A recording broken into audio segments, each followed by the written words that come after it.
Hey everyone, welcome to Zeitgeist Zealots. I'm Forrest. Major. I'm Robbie. And Major, it's been a while since we've done an episode, but Major really want to talk about Shazam! Shazam! The Gods. Or should we say Furries of the God? Spoiler alert for the ending. Oh, don't you mean bronies of the gods? Because they all ride ponies or unicorns? I mean, hey man, different kinks for different. Ooh, easy. For different easy. Yeah. Easy. I think our Asian audience. No, hold on. I am not Shane Gillis. I was not going there at all. No, that never crossed my mind. I was trying to think about. Oh, really? Rhyming pun. No. Yeah, no, that never crossed my mind. Yeah, well, we're not. It's funny we haven't reviewed Shang-Chi either. I wonder why, Major. Jeez, no. We did review Shang-Chi. Why don't you remember that? Remember, I was boasting about how good that bus scene was. Yeah, I'm pretty sure we did. We 100% covered it. Oh yeah, we're the guys. I don't doubt you do. We've done over 90 episodes, 2 fucking years, and according to Marvel, 5,000 hours of terrible content. So, Jeez. I don't blame you for forgetting some stuff. Shang-Chi was pretty forgettable, as was most of Phase 4. Was Shang-Chi Phase 4? Yeah, it was. Yeah, Shang-Chi was Phase 4. Yeah. I think it's memorable for the fact that I walked out of that movie not feeling utterly insulted, and I didn't feel bad that I had a penis. So, hats off. That's one of my top picks for the MCU Phase 4. Well, we're done with the MCU for today at least, and because we haven't seen anything MCU related since Guardians 3, and probably won't see anything Marvel related until. Can we just take a second and say thank you?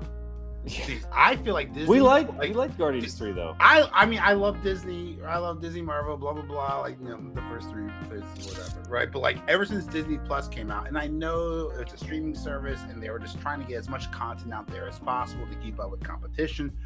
But there was so much bad content shoved down your throat.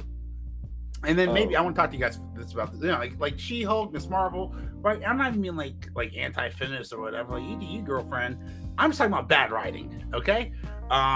It was just like quantity over quality.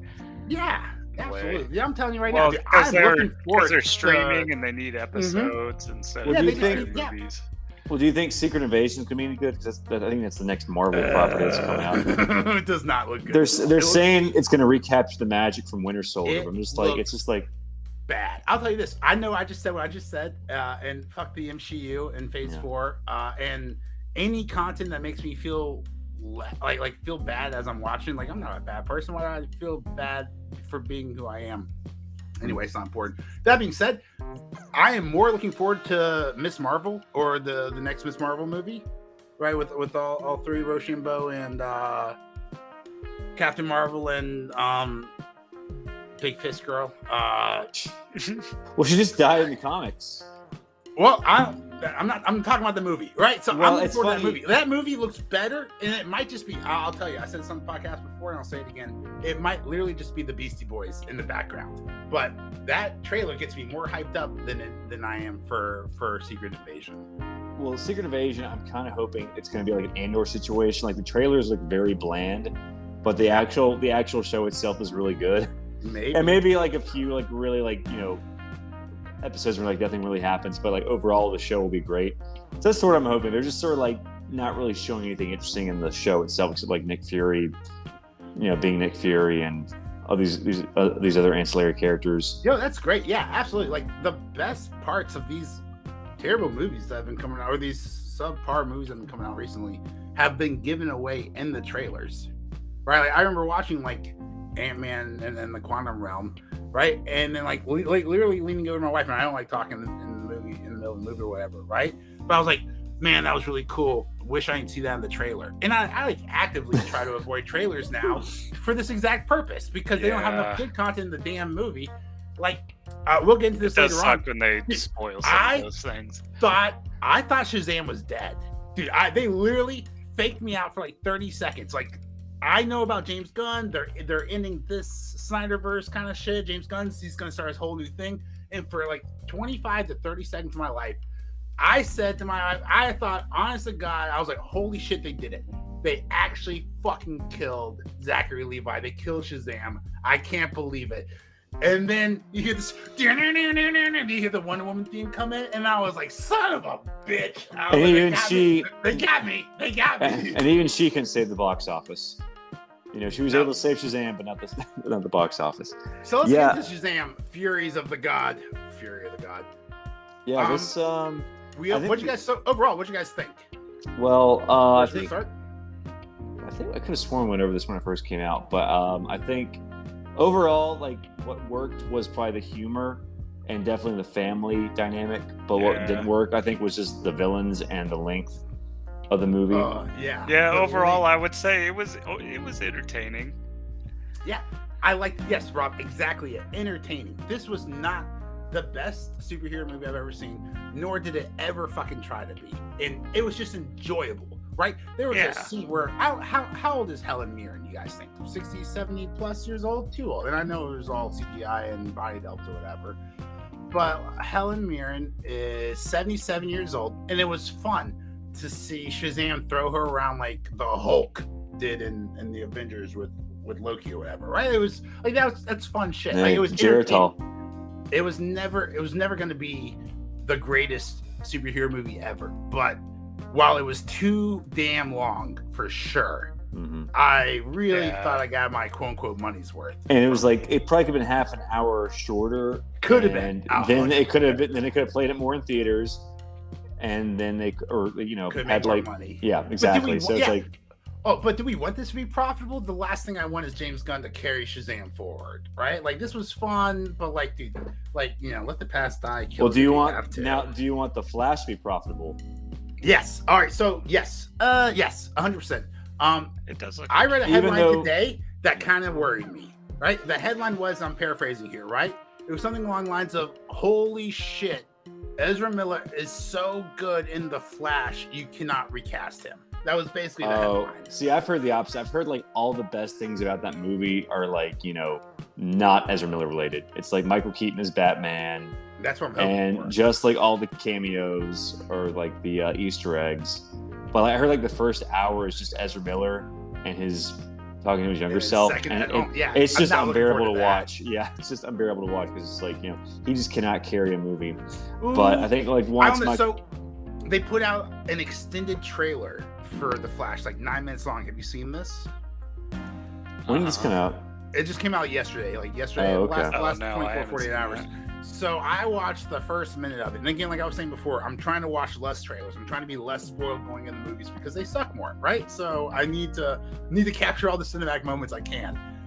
So about 35, 45 seconds into this trailer, this 9-minute trailer, I turned it off. Because I was like, nope, that's too good. That's enough for me. I can verify. Yeah, I was like, there's too much hype around it. And that might be its downfall, right? Like, enough people, so many people. Stephen King is fucking coming out and saying how good this movie is, right? Or Steven Spielberg, one of the two. One of the Stevens is coming out saying how good this movie is, and I'm wondering if it's like that, like if it's gonna hype it up too much. Yeah, and your expectations are too up. Yeah, I mean, we'll just see. Right? Like, I don't want a Little Mermaid experience where the reason I brought it, get $2.5 million in the box office in China with over 1 billion people, plus or minus 100 million people. Whoops. But then what's with that 95% Rotten Tomatoes score? It's from the verified audience. If you go to all audience, it goes much down. Well, Mario's audience score was way higher than the critic score. I think the critic score was like a rotten, but like the audience score was like 95. So that's like a real disconnect between. I mean, let's talk critics about and audience. I'll pull up Rotten Tomato while I'm gushing right here, but like the audience score. Here we go. So all critics 68% on The Little Mermaid, and then top critics 48%. Oh wow, all critics 68. That has gone down a lot. It was much higher last time I looked at it. So it's starting to tank, and then. Mario? Audience 95%, and then The Little Mermaid. We're talking about. Cares? We're talking about Mario. Yeah, but I think Mario's was like way higher than the critic score. Yeah, it definitely was. But the reason I brought up the Flash was just because you said like you don't want James Gunn to carry Shazam. And by and that token, I don't want to carry Flash either, right? The Flash. Well, it's just like when he took over, like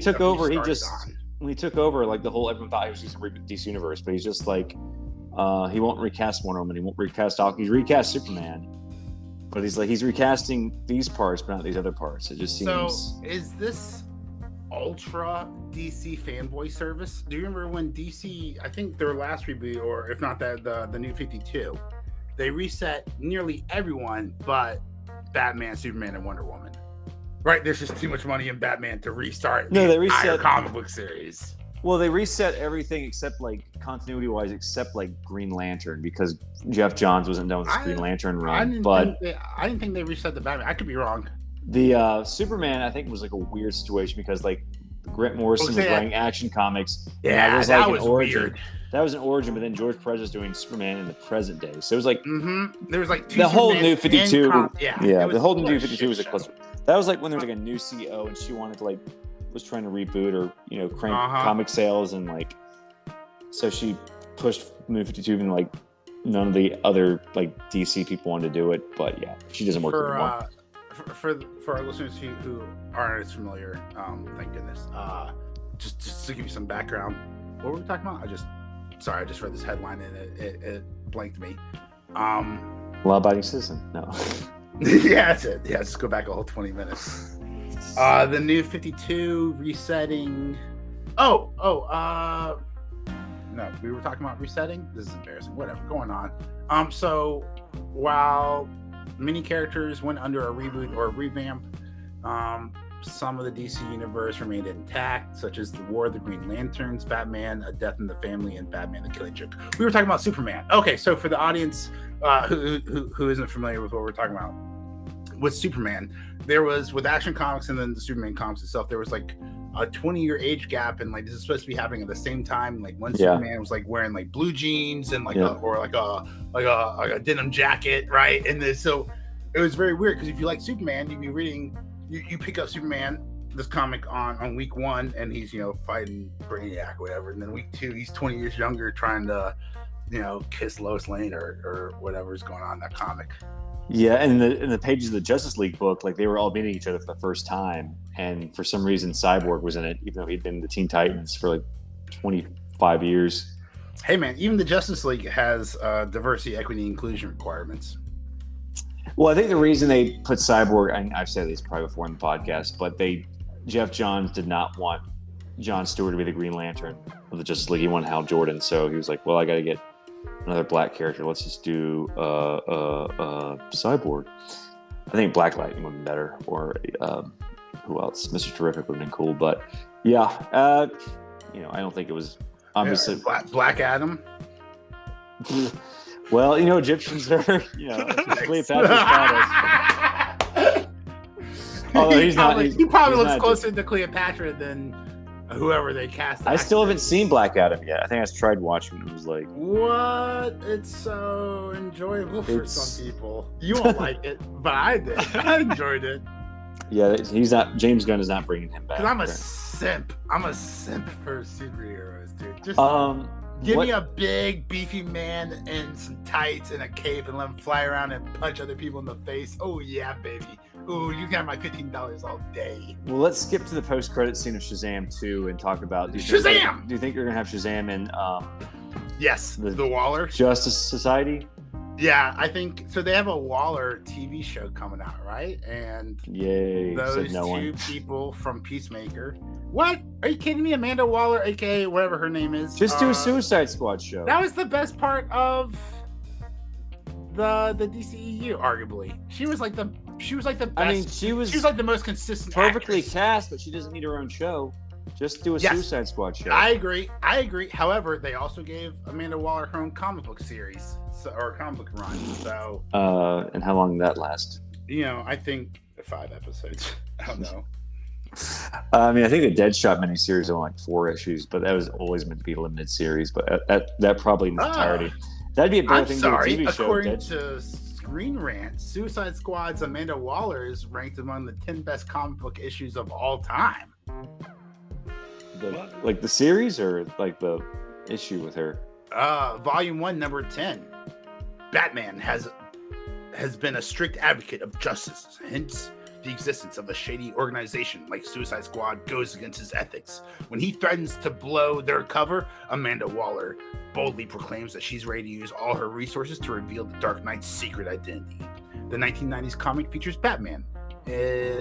Featuring Batman is more rooted in dialogues and action, but it efficiently shows Waller's bossy attitude and boldness. Batman is one character who can intimidate almost anyone in the DC universe, and yet Waller confronts him head-on without any hesitation.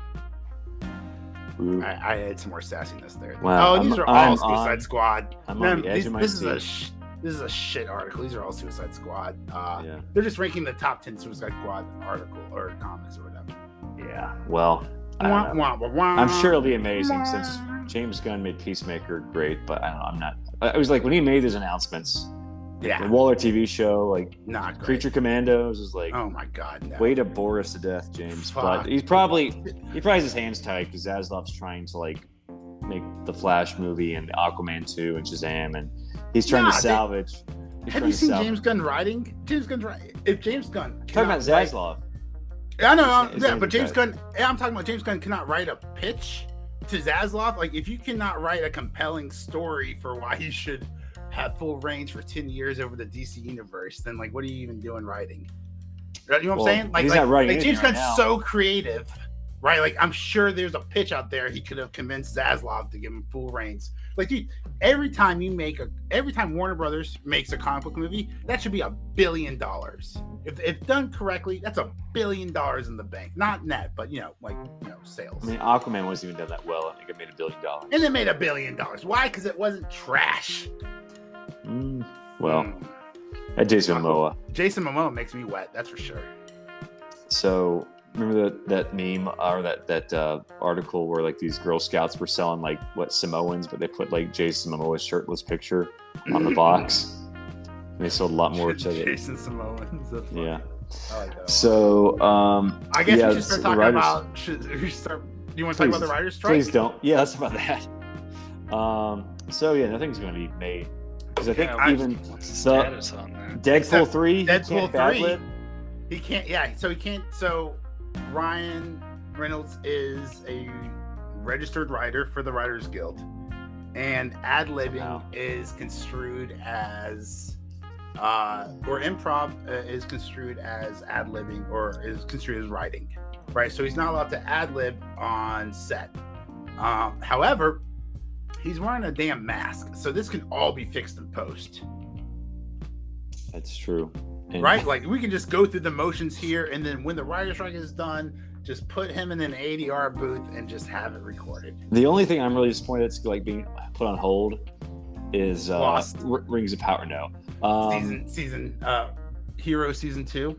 No, the Penguin. I think the Penguin show with Colin Farrell. I think that's put on the brakes been put on that because of the writer's strike. Although you would think if they're filming it, the script will be done, but it really just goes to show that like how much like rewrites are out of control. Like just like agree on the script, like approve it, and then shoot the damn thing. Right? Like have some faith in the script. Don't change everything, or not change everything. Or don't have faith in the script. Right? Just pick a lane. Right? Either be like, this is a good script, or this is a bad script, and you need to rewrite this before we start shooting. Don't just half-ass be like, oh, this is a good premise, we'll just rewrite it on the day. Because then you get some quantum of solace bullshit, right?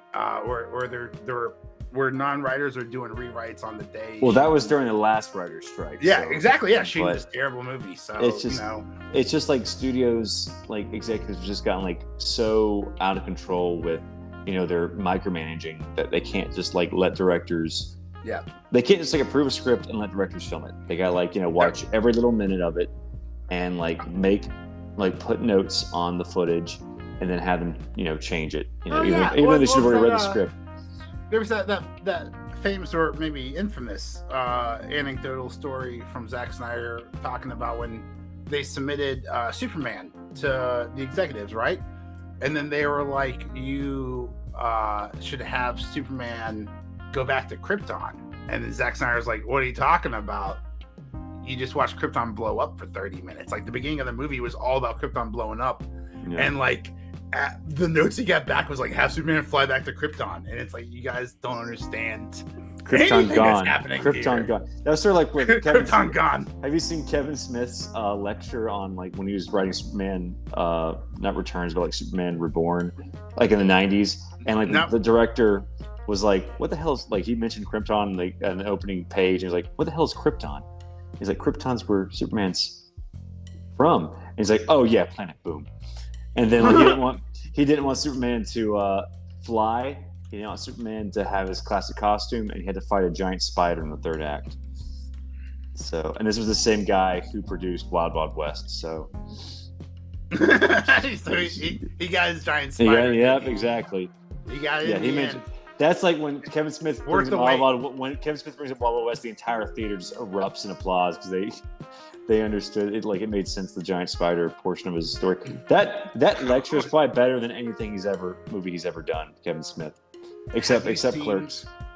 Have you seen his recent piece on Variety or some? He partnered with some magazine and did like a YouTube special, like for like 30 minutes. He just talked about like mental health issues. I haven't seen it yet, but it's supposed to be like super good, super powerful, which is why I haven't watched it, because I don't want to watch Kevin Smith talk about how shitty his life is for 30 minutes. Like, well, his autobiography is actually a really cool book because he talks about. I think it came out right before the Harvey Weinstein debacle, and so he pretty much like shits on Harvey Weinstein in that book, and then the Weinstein scandal comes about. So I'm like wondering if that was like sort of like kerosene on the fire, like the people who were investigating Weinstein. I mean, I doubt it, but it was just kind of like said like, Weinstein was a shithead, and then we found out like how big of a shithead he was like a few years later. Apparently everyone knew about it. Everyone knew he was a shithead. It was just like they didn't know he was a rapist, Well, some people did. They just thought like Bill Cosby, right? Like the only reason people found out about Bill Cosby is because Hannibal,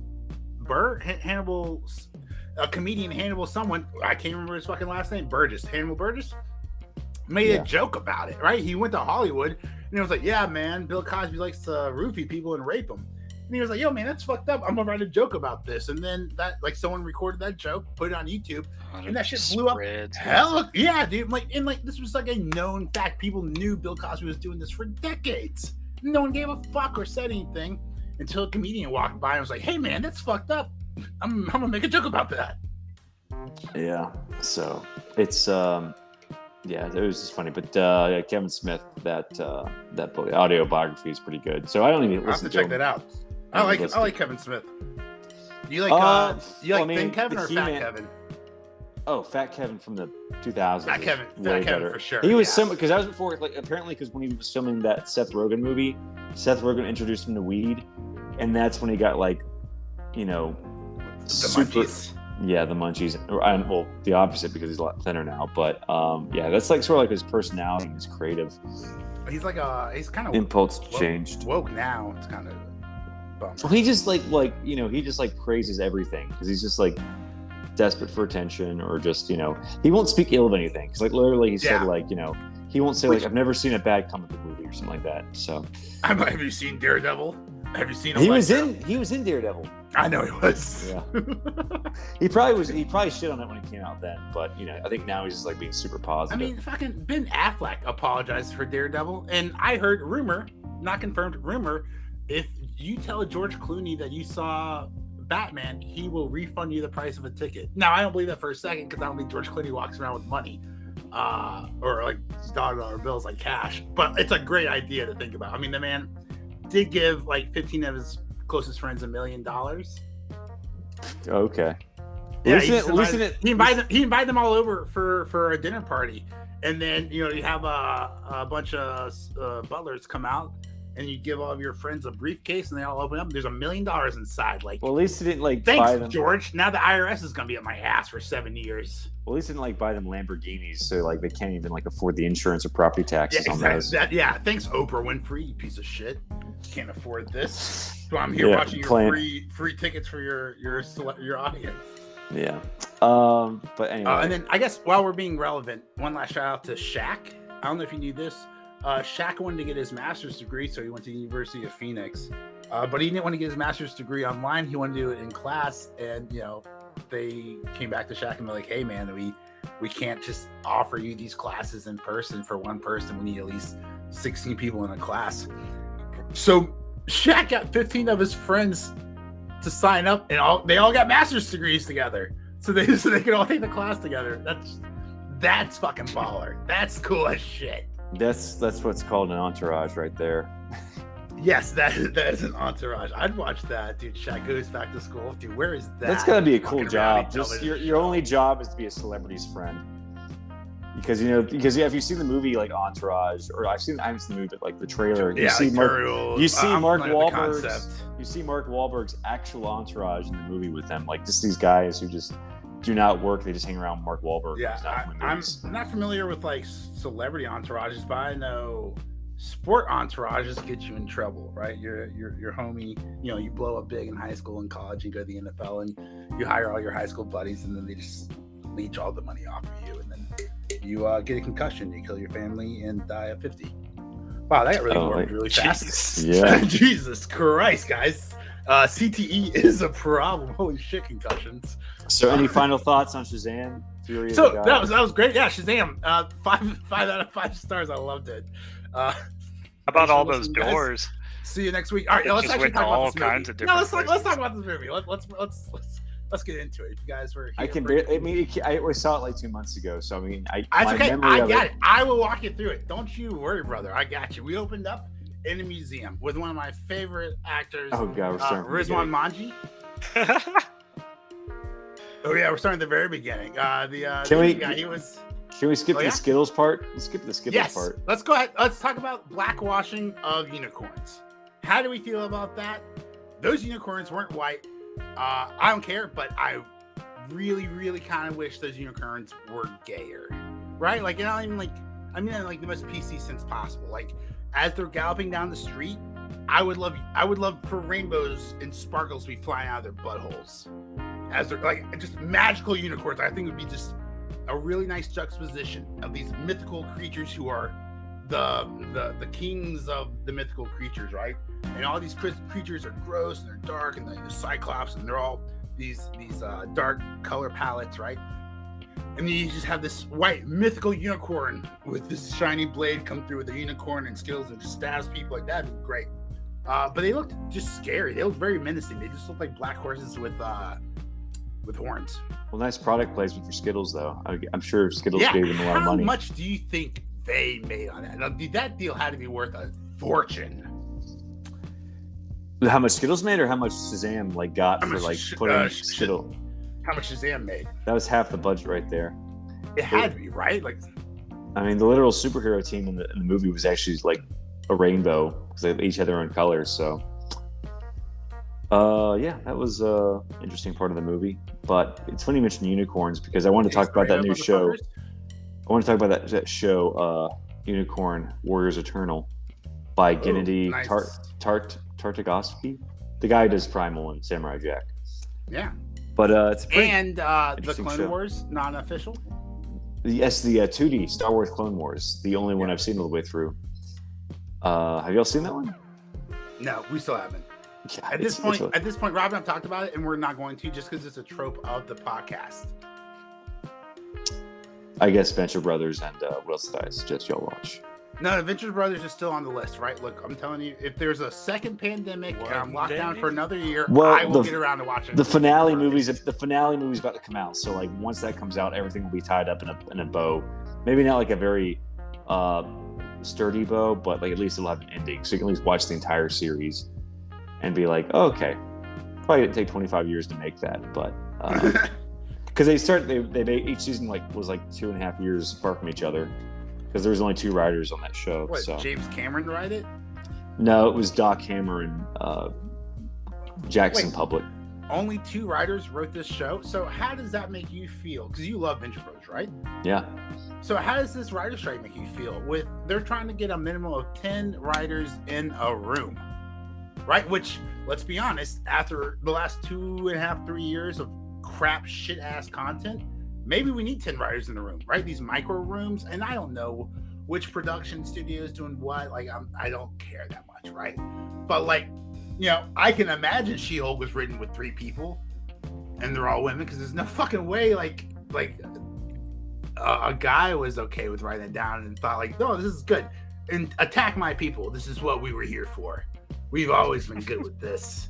Just make white men feel terrible. That's what comic books were made for. Making white young men feel awful about themselves. Well, I think tear them down, just build them up. Build everyone up. I think the issue was just make everyone sexy, make everyone awesome. Well, I think the issue. If you want to make everyone black, I don't care. Anyway, I think the issue was just that, you have 10 writers in a room. Not all of them are going to be the same quality writer. Right, so but like it's best to have a smaller group. You always have more ideas. But like, yeah, two or three people might not have enough good ideas, right? A writer room of 10 people, someone could have a good idea, and then a good writer could come and make that idea even better, right? But if you only have 2 or 3 people in the room, then you end up with something like, hey, what if we got Cardi B to come in and twerk on post-credit scene?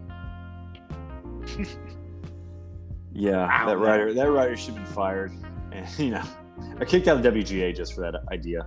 I mean, dude, I'm not going to get into it. The interviews she gave were just very mean, very hurtful, and were about as creative as the television show themselves. I don't mean like hurtful as me, like my feelings don't get hurt. I'm going to fuck what this person says. It's not going to hurt my feelings, right?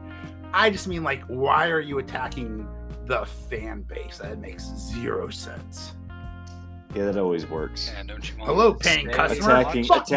Attacking the people who are going to consume your product, or now give me your money. Yeah. Yes. So anyway, but I don't know what we're talking about. Shazam. I don't want to talk about Shazam anymore. Please don't make me talk about this movie. Let's see. Do we have anything worth talking about? Oh yeah, I just want to mention Grace Caroline Curry plays Madam or Mary Bromfeld, aka Superhero Mary. I love how terrible all these fucking names are. Mr. Everypower, Mr. Everypower Jr., Superhero Mary. Like, these are all god awful. These are the names that 16-year-olds would write, and I appreciate that. Well, my favorite part of the movie was definitely when they had the actor from the old Shazam TV series in the 70s called that was Captain fun. Marvel. I was like, oh, okay, I didn't expect that. So that was pretty interesting. I like the other guy, the troll, Captain Low Battery, Captain Low Volt. It's just so funny. Like the idea of like in real life, like there's a superhero and he's fighting, and then you're just like making fun of him the whole time. More like Batman, more like Catman, or I don't know, something something stupid like that. Yeah. I think it'd be fun to heckle a superhero while he's saving your life. I mean, like personally, I think it's terrible, but it'd be fun to watch in the movie. Yeah, you know what I'm saying? That's basically what Deadpool's doing. He's just heckling. That's it. Deadpool's the superhero heckling, right? Exactly. Yes. Now just make it the person being saved heckling. Oh, kind of like a Lois Lane, but with a sense of humor. Can't wait to get canceled for that joke. Yeah. But yeah. So yeah, check out Unicorn Warriors Eternal if you like Primal. If you all seen Primal. Here, let me ask you this: do the characters talk? Is there dialogue in this? Yes. Okay. Because I gotta tell you what. There is not dialogue in Samurai Jack, and I did not remember that upon rewatch. There's no dialogue in Primal, at least not the first season. I think I tried to watch the first episode of Primal, and I was like, nope, not doing this either. Samurai Jack. Was there dialogue in Samurai Jack? Yeah, there was. Like Aku spoke. Yeah, Jack. Maybe it was Primal. I remember watching. I watched one of his. Yeah, even Jack. Like, there's no sometimes. There are episodes when it's just like very little dialogue, but there was dialogue in the show. Yeah. I think just like Gennady Tartakovsky was just like, why do people like Samurai Jack so much? Oh, because there was no dialogue in some parts. So, but yeah, Primal's a great show. What a good show. I know. Maybe I'll finish watching it. Yeah, Primal's basically Samurai Jack with a caveman. So for our audience listening at home, what would you recommend first? Right, you grew up big fans of Samurai Jack. What should they watch first, Primal or Dark Prince Eternal? You mean Unicorn Warriors Eternal?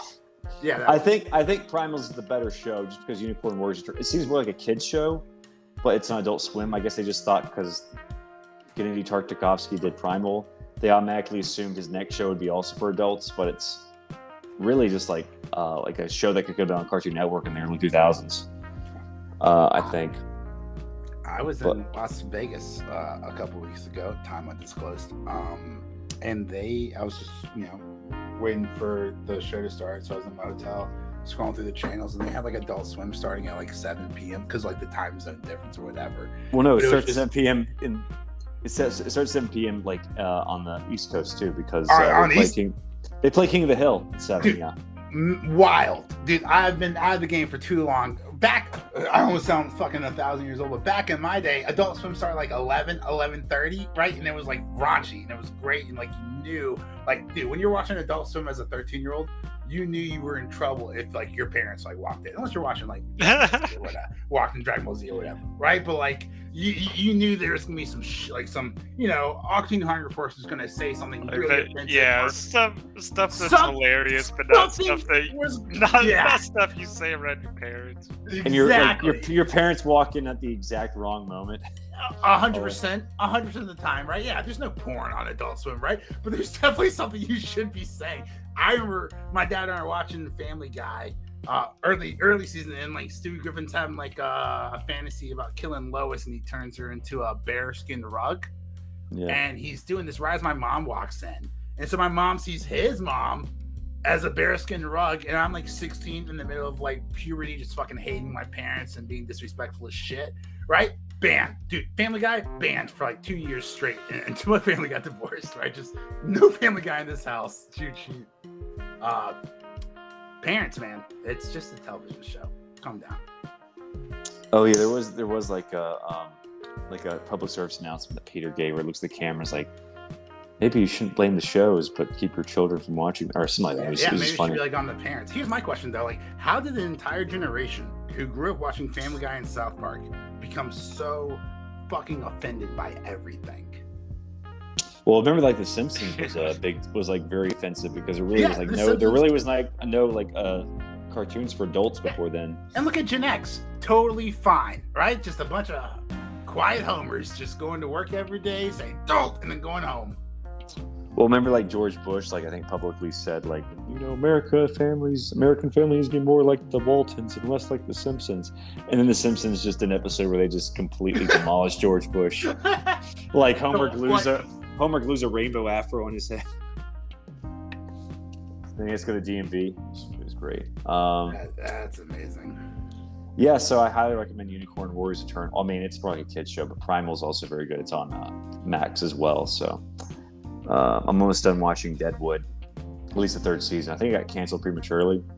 Yeah. But they did like a movie. They did like a TV movie called Deadwood the movie, and I'm probably gonna watch that when I finish season 3. So there's a joke about Deadwood and being and ending prematurely. It's on Family Guy. I just can't. I can't do it.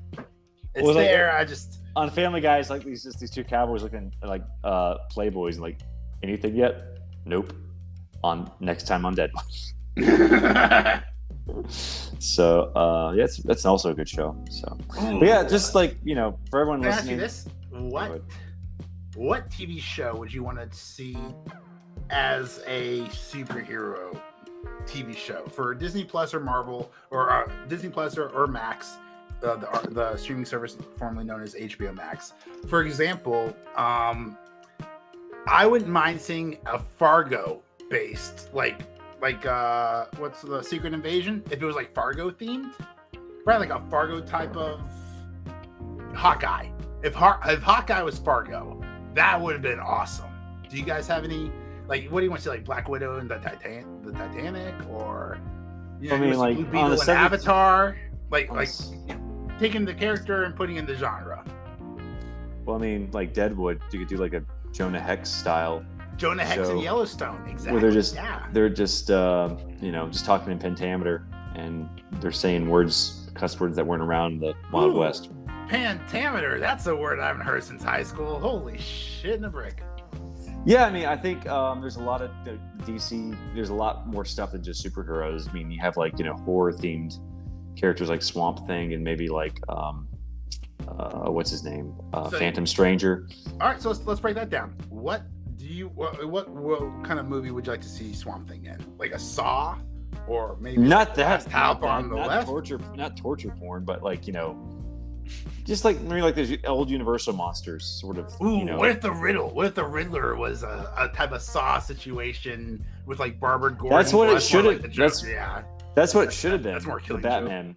Joke. Yeah, that'd been cool, right? Yeah, not some lame ass riddles no one can solve in 30 seconds before Batman blows up. Whatever, without a single scratch, blows up, bombing from 0 scratches on him. By the way, do you guys remember when he fell like 40,000 feet and hit a car and fucking stood up? Anyway, that was in The Dark Knight, wasn't it? Like he just like falls. No, I was talking specifically about Robert Pattinson in the Batman, but I guess all that. Black Widow. Same thing with Black Widow. She falls like 50 feet in that movie and like on her spine, like on her spine, and she's like, "Is it pitch meeting?" Pitch Meeting or Honest Trailer calls her out for getting hit like 5 times, like with like deadly force by vehicles. Yeah, Black Widow is also their waist. Yeah, they all have steel bones. Dude, what's gonna happen when this writer strike? You know, dude, the last writer strike was 100 days. You said, right? That's enough time to feed ChatGPT or some AI program enough of Marvel and comics to write a better Phase 4 than we got. And then the AI starts a guild, and then it's just that's the AI guild. AIG. It's no longer just insurance. AGI? No, I think there's an AIG company. I don't know, maybe. Oh, it is AIG, yeah. But yeah, I mean, really nothing to talk about until Secret Invasion, I feel. Well, no, wait, I lied. Spider-Man Across the Universe, or Across the Spider-Verse. Oh my God, yeah, I heard this weekend. That movie's getting great reviews. Yeah, so I think we will definitely talk about that until Secret Invasion comes out later. Yeah, and guys, tweeted us at Ziza Podcast. If you guys want us to watch anything else? I'm trying to live a healthier life. Right, so I haven't hate watched. And by healthy, he means. But I will for you guys. Yeah, right. I'm not. Life, less Velma. There's less Velma in my life right now. Less visual junk food. But I will watch Cleopatra if you fuckers want me to. I will. I'll do it for you. I don't care. I remember my grandma said, "I don't care what your teachers tell you in school. That Netflix documentary's a piece of crap." But yeah, that's you want to shoot our social media a whirl? I do, and then just want to pour one out. Again, once I I took 2 pages of notes on Shazam. So guys, if you want to hear my notes on Shazam, you can tweet at me at Zeitgeist Podcast as well, and I'll tell you what I think. But it's pretty much it on the podcast. What I think podcast? Yeah. So anyway, we were Shazam. very bereft of stuff to talk about. It was great. Shazam was perfect. It was so good. Shazam was never going to be the greatest superhero movie of your life. It was a fun, entertaining movie. It was too fucking long, right? Specifically 30 to 45 minutes too long. But damn, did I have a good time. And that's what's important. I'm forced. I can't do the Wonder Woman theme. I'm Major. I'm Robbie. Thanks for listening. See you next time.